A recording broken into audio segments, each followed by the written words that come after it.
Եվ Փաշինյանին կազմով ապացուցելու բան չկա ստեղծյան։ Ես չեմ կարծում այդպես խնդիր է դրված։ Մարդիկ կամավորաբար եկել են ամենայից կաթողիկոսին դիմավոր են եւ դա ընդհանրապես փաստ է։ Ես կարծում եմ ինքնին խոսում փաստ է։ Դուք կարծում եք իշխանության եւ Նիկոլ Փաշինյանի հարցերի պատասխանները որի կազմում պետք է ընդգրկվեն մարդիկ, որոնք գոնե մեկ անգամ Աստվածաշունչ են կարդացել, հավատում են Աստծուն, այդ չափանիշների աղոթում են Դժվարանում եմ որևէ մեկնաբանություն անել, կարծում եմ մեկնաբանությունները ինքներդ էլ հետևություն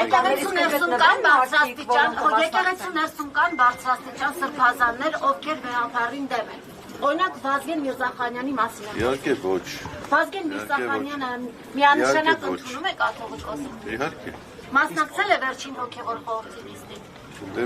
Դրանով ենք մենք պայմանավորում ընդունում Նիկոլ Փաշինյանի կողմից հնչեցված հարցերի պատասխաններ կան թե չկան։ բացառում եք, որ հոգևորականներից կմասնակցեն Փաշինյանի։ Ես ձեզ ասեմ, մենք ինքներս բազմաթիվ հարցեր ունենք եւ այդ հարցերը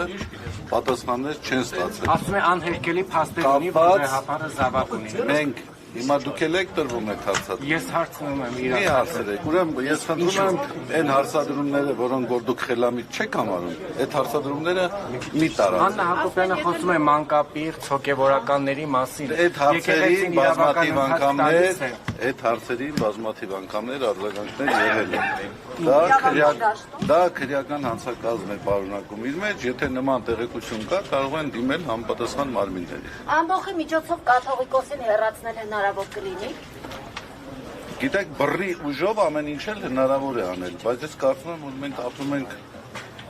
չէ՞, քաղաքակիրթ երկրում ենք, չէ՞ ապրում։ Բայց վերջին շրջանում այլ պատգամավորները ասում են բոլոր սցենարները ընդունելի են ըստ էության։ Հատկապես քաղաքացիական բախումներ։ Գիտեք, մարդիկ լինում են իմ կարծիքով 3 տեսակ։ Առաջինը, որ ասում են ճիշտ, երկրորդը, որ ասում են սուտ, եւ երրորդը, որ ինչ ուզում են ասում են։ Հիմա ինչ ուզող ասող մարդիկ հավանաբար շատ կան։ Ինչ ուզենք ասեն։ Ինչու են պատերազմ հայտարարել եկեղեցու սրբազան։